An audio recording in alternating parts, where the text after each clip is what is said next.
সহকাৰী বন বিষয়া মুবিদ আলী আৰু ৰাইজৰ দলৰ জিলা সমিতিৰ সম্পাদক মুজিদ আলীৰ পিতৃৰ বিয়োগত শোকস্তব্ধ সমগ্ৰ অঞ্চল।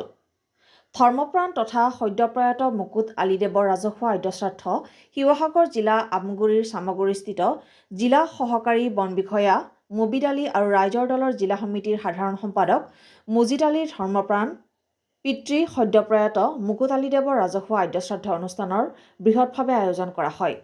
সকলো ধৰ্ম বৰ্ণ নিৰ্বিশেষে অঞ্চলটোৰ বহুসংখ্যক লোকে এই আদ্যশ্ৰাদ্ধ অনুষ্ঠানত অংশগ্ৰহণ কৰে। দুদিনীয়াভাৱে আয়োজিত উক্ত অনুষ্ঠানৰ মঙলবাৰে নিশা অন্ত পৰে। প্ৰথম দিনা এই বিশেষ দিনটোতে তথা দেওবাৰে মৃতকৰ বাসগৃহত উপস্থিত হৈ শোক সন্তপ্ত পৰিয়ালবৰ্গৰ সৈতে সাক্ষাৎ কৰি গভীৰ সমবেদনা জ্ঞাপন কৰে নাজিৰা সমষ্টিৰ বিধায়ক তথা অসম বিধানসভাৰ বিৰোধী দলপতি দেৱব্ৰত শইকীয়াদেৱে। পৰৱৰ্তী দিনটোত পুনৰ গণশিল্পী জুবিন গাৰ্গৰ প্ৰতিচ্ছবি ৰাখি সকলো সেৱালৈ শ্ৰদ্ধাঞ্জলি জ্ঞাপন কৰাও দেখা গ'ল। জুবিন গাৰ্গৰ এনে অনাকাংক্ষিত মৃত্যু আৰু কেতিয়াও মুছলমান সমাজত এনেধৰণে সেৱা তথা শ্ৰদ্ধাঞ্জলিৰ দৰে নেদেখা কিছু দৃশ্যই এতিয়া গণশিল্পীগৰাকীৰ প্ৰতি মানুহৰ থকা মৰম আৰু আন্তৰিকতা সঁচাই এক বিৰল ইতিহাসৰ সাক্ষী হৈ ৰ'ব। মুজিদ আলীৰ মাতৃয়ে স্বামী প্ৰয়াত মুকুট আলীদেৱৰ প্ৰতিচ্ছবিত বন্তি প্ৰজ্বলনেৰে শ্ৰদ্ধাঞ্জলি অনুষ্ঠানৰ শুভাৰম্ভ কৰাৰ পাছতেই উপস্থিত সকলো ৰাইজে শ্ৰদ্ধাঞ্জলি জ্ঞাপন কৰে।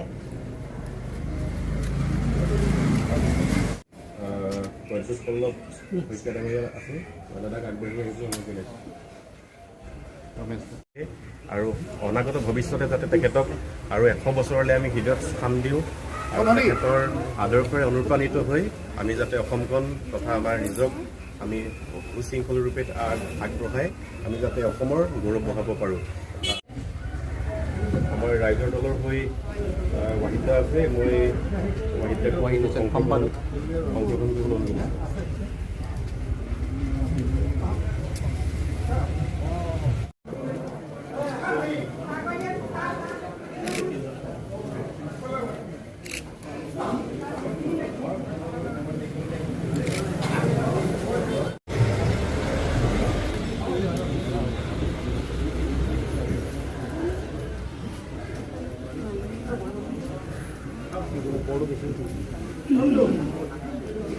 এতিয়া আমি উপস্থিত সকলোৱে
যাব।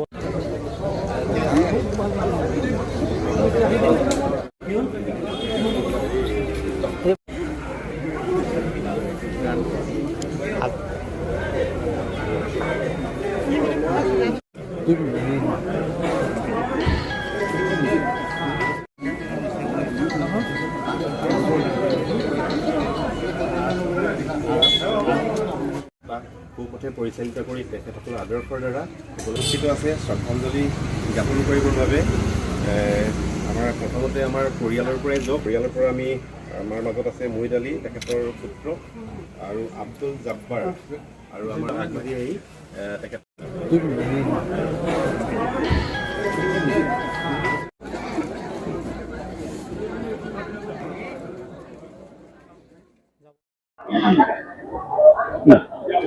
নমস্কাৰ। মোৰ আজি পিতৃৰ মৃত্যু হোৱা আজি 2 মাহ হৈ গৈছে। 2 মাহৰ পিছত আমি আজি আদ্য শ্ৰাদ্ধ আমি ইয়াত সম্পূৰ্ণ সকাম পাতিছোঁ। এই সকামত আমাৰ লগতে পিতৃ শ্ৰদ্ধাঞ্জলি অনুষ্ঠান আয়োজন কৰা হৈছে। বিভিন্ন দল সংগঠন অনুষ্ঠান প্ৰতিষ্ঠানে তেখেতসকলক ৰাজহুৱাভাৱে আজি দ্বিতীয় শ্ৰদ্ধাঞ্জলি অনুষ্ঠান আয়োজন শ্ৰদ্ধাঞ্জলি জনাইছে। আৰু লগতে এই দেউতাৰ সকামতে আমি প্ৰয়াত হিয়া আমুথুৰ জুবিন গাৰ্গৰো আমি শ্ৰদ্ধাঞ্জলি অনুষ্ঠান এটা আয়োজন কৰিছোঁ। সেই অনুষ্ঠানতো বিভিন্ন দল সংগঠন অনুষ্ঠান ৰাজনীতি বিভিন্ন দলীয় সকলে আহি আজি সমভাগী আমাৰ এই দুখৰ সময়ত সমভাগী হৈ এই দুইটা অনুষ্ঠানত তেখেতসকলে শ্ৰদ্ধাঞ্জলি অনুষ্ঠানত অংশগ্ৰহণ কৰিলে। আৰু এই সকামত আমি অসমৰ বিভিন্ন ৰাজনীতি দল তথা দল সংগঠন অনুষ্ঠান প্ৰতিষ্ঠান এই আমাৰ বৃহত্তৰ চামগুৰি অঞ্চলৰ যিকেইখন গাঁও আছে সকলোকে নিমন্ত্ৰণ কৰি আজি আমি সকামৰ আয়োজন কৰিছোঁ। আৰু আমি সকলো জাতি বৰ্ণ ধৰ্মৰ সকলোৱে আহি আজি আমাৰ এই বাসগৃহত আহি আমাক সমবেদনা জনাই লগতে সহযোগিতা কৰি এই সুকলমে সকামটো হৈ যোৱাৰ ক্ষেত্ৰত সহযোগিতা আগবঢ়াইছে। মই প্ৰথমতে এই অঞ্চলৰ গাঁওবাসীক ধন্যবাদ জনাইছোঁ, লগতে দল সংগঠনক সকলক ধন্যবাদ জনাইছোঁ, লগতে সংবাদ মাধ্যমৰ বন্ধুসকলক আমি ধন্যবাদ জনাইছোঁ যিসকলে এই অনুষ্ঠানটোত আমাক সহযোগিতা কৰিলে। লগতে আমি দুদিনীয়া কাৰ্যসূচী অনুষ্ঠানটো কৰিছোঁ, যিহেতু আমাৰ বৃহৎ বহল বাজেট এটা অনুষ্ঠান আমি আয়োজন কৰিছোঁ। আজি 7 তাৰিখে আমি পৰম্পৰা ৰীতি নীতিৰে আমি অসমীয়া নীতিৰে আমি সকামটো আয়োজন কৰিছোঁ। আৰু 8 তাৰিখে আমি ৰেষ্ট লৈ 9 তাৰিখে আমি সম্পূৰ্ণভাৱে আকৌ এটা অনুষ্ঠান আয়োজন কৰিছোঁ। যিহেতু কাৰণে আমাৰ প্ৰায় 9,000 মান মানুহৰ বাজেট জেগাৰ অসুবিধাৰ কাৰণে আমি এই অনুষ্ঠান সকামটো দুদিনীয়াকৈ আমি পাতিছোঁ। আৰু যিসকলে আমাক আহি সহযোগিতা কৰিলে সকলোকে পুনৰ ধন্যবাদ আৰু কৃতজ্ঞতা জনাইছোঁ। এই অঞ্চলত বা বৃহত্তৰ অঞ্চলৰ আমাৰ ঘৰখনৰ এটা বেলেগ এটা পৰ্যায় আছে। বহাগৰ প্ৰথম বিহুতেই আমাৰ ঘৰত ইয়াত বিহু হুঁচৰি দল আহি মাৰে। আমি সকলো ধৰ্ম নীতি আমি পালন কৰোঁ। আজি যিটো আমি সকাম পাতিছোঁ সম্পূৰ্ণ ভূখণ্ডৰ পৰ্যায়ে আজি অল এভৰিথিং আমি সেই পৰ্যায়ে আমি নিয়মটো কৰিছোঁ। আমি সম্পত্তি বুলি কথা নহয়, আমি এইটো নেভাবোৱেই, আমি আমাৰ মনলৈও নাহে।